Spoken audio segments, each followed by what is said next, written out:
ñu ngi leen di nuyu di leen jaajëfal yéen ñi nga xam ne yéenay suivre chaîne bi di xalaat tey nag ñuy waxtaanee benn actualité bi nga xamante ne ni depuis quelques jours moom la ñëpp di coow muy ndoxu foos yi ñu leen dañ koy utiliser ci benn usine bu nekk fële nga xam ne mooy Technopole di ko def ndox nit ñi di ko naan. révélation bi nag ki ko defoon mooy Baba Aïdara di journaliste bi dund États-Unis ñëwoon fii Sénégal. mu juru réaction yi ñi nga xamante ni ñuy autorité SDE ak ONAS ñu jug def ab weddi li nit ñi war a xam nag balaa ñuy xuus nag ci ay preuve yu leer naññi Baba Aïdara li mu wax dëgg la usine bi nga xam ne nii moo nekk Technopole day defar ndox ay nit di ko naan ñaata litre lay produire par jour lu tax ñu créé ko kan moo ko créé ak lan moo ko tax a jóg suñu autorités yi nga xam ne ñoo fi nekk lan mooy seen implication ci projet boobu noonu dina leen ko leeral ci vidéo bi.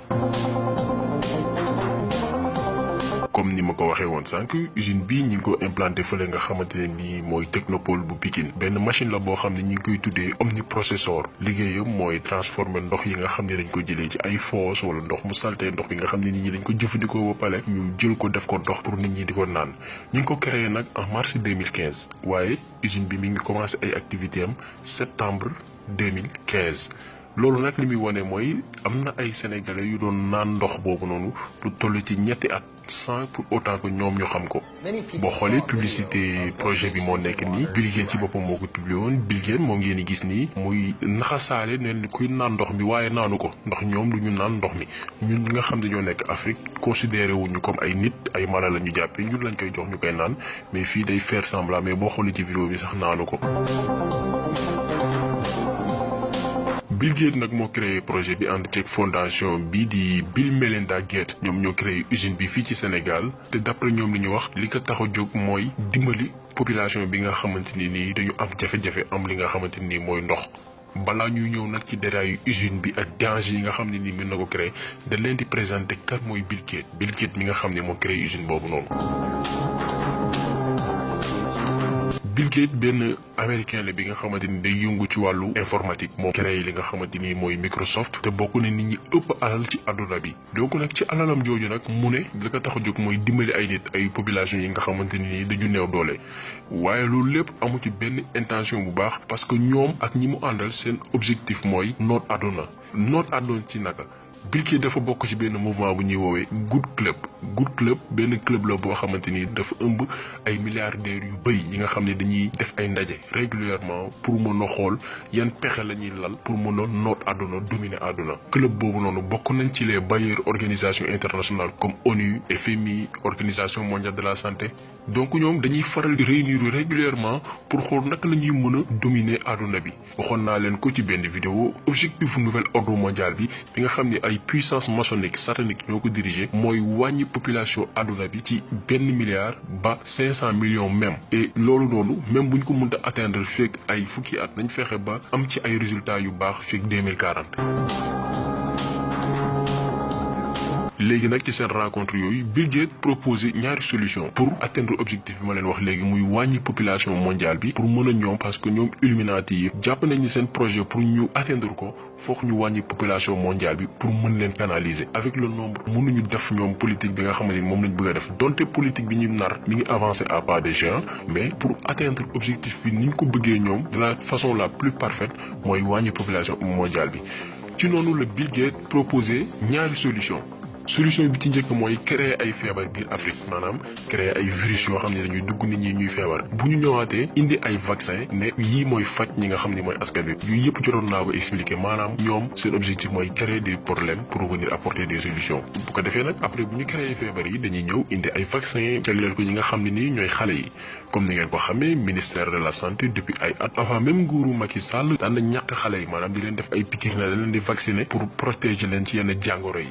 li ëpp ci vaccin yooyu ñu doon def Bill Gates ci boppam moo ko créé te boo xoolee ci vaccin yooyu amoon na ay tests yu ñu defoon bañ ko defee ci ay xale lu mat juróom-ñaari xale dañu dee vaccin yi nag li ko tax a jóg mooy rendre impuissant xale yi nga xamante ni dañu war a màgg maanaam xale yi bis bu ñu demee ba màgg day am benn certaine impuissance bu ñu am boo xoolee fii Afrique suñu dernière génération yi góor yi ñu ci bëri dañu am problème mu tële maanaam dañu xaw a impuissant façon jàngoro bu ne am nañ ko di faju fu ne nga dem ci jigéen ñi ñu ci bëri dañuy teel a am li nga xam ne nii mooy ménopause am na ñoo xam ne avant même ñuy am 40 ans dootuñu amati doom loolu noonu yu ci ëpp vaccin yi ñoo ko waral ñoom loolu lañ ci bëggoon.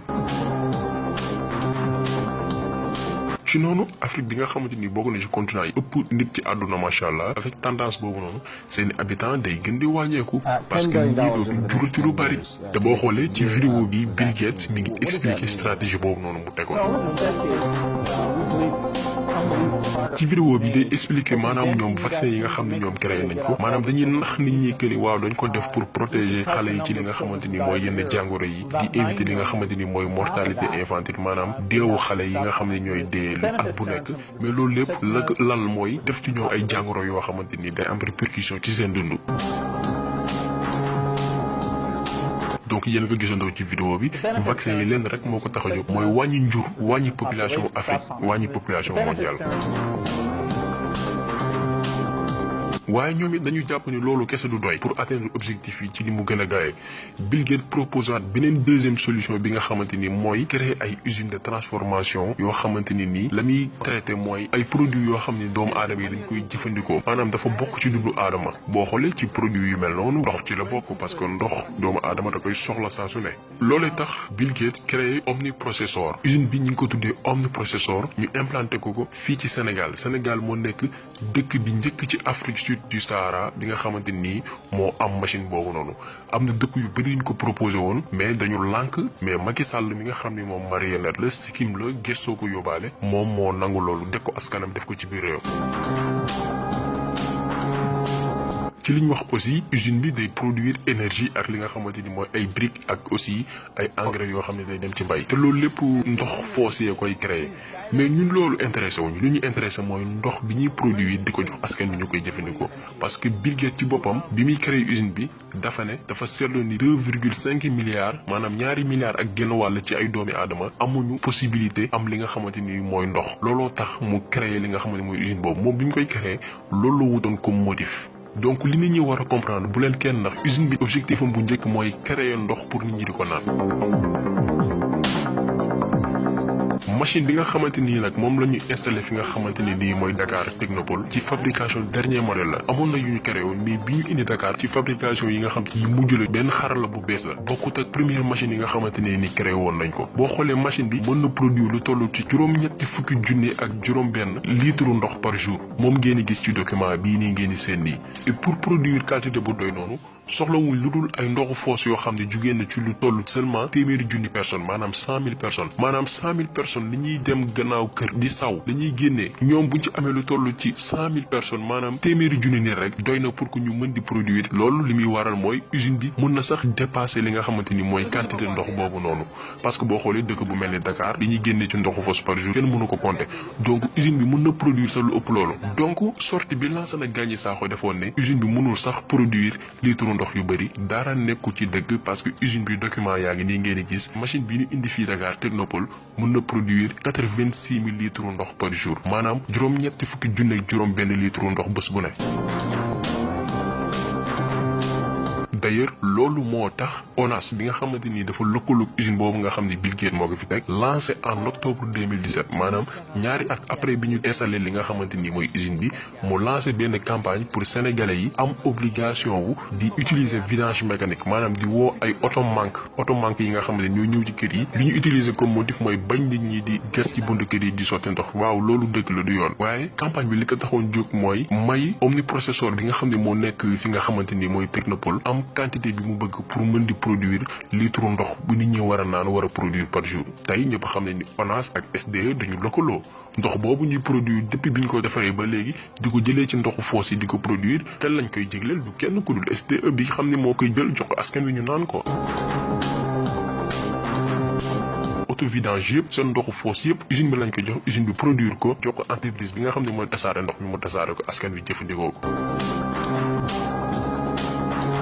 beneen jëfandikoo bi ñuy jëfandikoo li nga xamante ni mooy ndox bi usine bi di produire jëlee ko ci ay ndoxu foos ndox mi dañ koy def tamit ci ay camion citerne ndox bu ngeen seetloo camion citerne ndox yi ngeen di gis bu robinet coupé ci yenn dëkk yi camion citerne yi ñuy indi foofu noonu ndox moomu ñuy produire ndoxu foos la Bill Gates ci boppam moo nekk ci ginnaaw loolu lépp ànd ceeg état bi nga xamante ni moo fi nekk di lor askan wi. te li gën a garaaw ci ndox yooyu noonu dañ ciy def ay produits yi nga xamante ni mooy indi stérilité mooy indi li olof di tuddee jaasir ci góor wala ci jigéen. parce que Bill Gates wax naa leen li ko tax a jóg mooy réduire la population mondiale def ko ci li nga xam ne du dugg seen yaram pour tëleloo leen bu dee góor bu dee jigéen mu empêcher leen ñu am doom. ndox mi tamit dañ koy def ci ay sachet mooy sachet yi ngeen di faral di gis yu bëri du yëpp nag mais am na ci sachet yu bëri yoo xamante ni ci ndox moomu noonu lay jógee depuis quelques années sachet yooyu ñu ngi koy jaay ci marché bi population bi di ko jël di ko jëfandikoo te ñoom xamuñu nu mbir yi demee. te li ci gën a yéeme mooy ñoom loolu lépp waxuñu ko bu doon loo xam ne lu baax la duñ ko nëbb lu baax kenn du ko nëbb mais usine bi ni muy implanté woo fii Sénégal ak lépp communication bi ci war defuñu ko ci. te boo xoolee usine bi biñ ko fiy créé dañ ñëwoon phase test la mais commencé na def ay activité am te defuñu benn promotion defuñu benn communication parce que xam nañ ne la ñuy def baaxul askan bi bu ko yëgee dina dal seen kaw maanaam sénégalais yi la ñuy jël di leen utiliser comme ay cobaye di tester ci ñoom ay produits yoo xamante ne nii di ko créé moom jaamu seytaane la ànd seeg beneen jaamu seytaane bu mu fekk ci réew mi muy Macky Sall ñu produire ay ndox di ko jox askan bi comme si que askan wi ay mala lañ wala duy ay nit tey loolu mu di jàngoro yi ngay gis fii yëpp da ngay gis ku jékki saa rek dee kenn xamul ko rek nga gis koo xamante ni ngi wër pëlëng dara jotu ko mu jékki saay am benn feebar dee ci saa si kenn xamul lu ko dal yu mel nii moo koy waral te ma bamtuwaat ko lépp dañ koy def di ko nëbb loolooy waral ni usine bi dafa dangereuse objectif am mooy transformer ndoxu poos yi ñuy jëlee ci kër yi jël ko di ko def ndox di ko jox askan wi ñu koy jëfandikoo. waaye ñun nag kenn rek ñu yàpp muy Macky Sall parce que Bill Gates ñëpp xam nañ ni Illuminati la lenn moo ko tax a jóg mooy noot àdduna jaarale ko ci fondation bi nga xamante ni nee na day dimbali nit ñi alors que lor ay askan moo ko tax a jóg bokk na ci personnes yi gën a dangereux ci àdduna parce que objectif bu nouvel ordre mondial waxoon naa ko ci njëlbeen loolu la créer ay problème ci ay dëkk ñëw ne yow yaa yor solution bi bu ko defee nit ñi jàpp ni da ngaa baax alors que bëggoo leen nag leen di lor bëgguñu Afrique yërëmuñ Afrique li leen ñor mooy yàq Afrique détruire Afrique loolu la nit ñi war a comprendre que ñi fiy ñëw ne dañuy dimbali bëgguñu ñu dañu ñëw pour lor ñu te Bill Gates ci la bokk. mais li ci gën a métti mooy lépp dañ koy def ànd seeg suñu dirigeants yi di complot suñu dirigeants yi tey Macky Sall gàcce Sénégal la gàcce bi gën a mag ci histoire politique sénégalaise mooy Macky Sall yamul ci jaay ruwam li nga xam ne nii mooy seytaane mais daf ci boole jaay dëkkam tey pare na def lépp ngir toog ci pouvoir ibbil na buntu Sénégal ñi nga xamante ni ñooy puissance maçonnique yi franc-maçon yi seytaane yi góor jigéen yi gisul nañ fi yàggul Macron Rihanna tey Bill Gates te am na ñeneen ak yeneen yoo xamante ni mi ngi fii xaw te nit ñi xamuñu ko fa mu jëmee Sénégal musiba la te yii rek la nit ñi gis am na yeneen yu gën a garaaw yu Macky Sall di def ci biir réew mi rien que pour intérêt boppam ak njabootam waaye comme ni ko olof di waxee rek lu dul dëgg du yàgg yàlla nga koy won boppam bis bu ne preuve yaa ngi wàcc bés bu ne te dina am yeneen lii lu ndaw la ci li Macky Sall capable. te li ci gën a métti aussi tamit leneen li mooy ay nit yuy défendre li nga xamante ni mooy scandale bi am fii lii bu amul yeneen dëkk dañuy wàcc ci tali bi jàmmaarloo président bi fi nekk ay nit taxaw di ko défendre ku ci mel ni Ndoye Bane ki nga xam ni moom xamul lu mbir yi demee nit koo xamante ni àddunaam yëpp wax lu dul dëgg la muy Ndoye Bane koo xamante ni jàngul parce que jàng nekkul jàngu tubaab kese mais jàngul tubaab jàngul diineem gësuwul xam-xam mag ñi baax ñi liñ fi bind amul benn xam-xam ci dara koo xamante ni nii dafa waroon di déglu mais pas mu yor micro di wax kooku tey mooy taxaw di défendre usine bi ànd ci ak Macky Sall parce que Macky Sall dafa am ay dof yu ko wër ay dof yoo xam ni moom moo leen recruter pour njombe yi muy def yëpp ñoo ñu taxaw di ko défendre Ndoye Bane ci la bokk Gaston Mbengue ci la bokk Birima bu jàkkaaroo ci la bokk ak ay yeneen nit yoo xam ne lenn moo leen taxaw yu nekk ci média di défendre Macky Sall te xamuñ ne Macky Sall fi mu toll nii kenn mënu ko défendre donc ñoom lañu noppi tëj seen làmmeñ xam ni waruñoo wax nit ñi di leen déglu c'est des gens yoo xamante ni amuluñ njëriñ Sénégal ku ci mel ne Ndoye Bane ak ñeneen ñi seeni intérêt personnel kese moo leen tax a jóg ndax Macky Sall lim leen di jompal donc vidéo bi tey loolu la woon pour xamal sénégalais yi usine bii lan moo ko tax a jóg ak lan moo ne ci ginnaaw donc li ci nit ñu war a jëlee nag mooy ki ñu jiite tey muy Macky Sall bokk na ci li gën a yées ci lu yàlla sàkk alal ak nguur moo ko jaral mu tay la askanam tey Macky Sall loolu la def donc j'espère que vidéo bi leer na da leen di jox dig daje beneen yoon ak beneen vidéo di leen wax aussi ngeen partager vidéo bii nii pour leeral dëgg yi mooy lan usine bi lan moo ko tax a jóg ak yeneen li ci lëmus yëpp donc ñu leen di gërëm di leen sant di leen jox dig daje beneen yoon.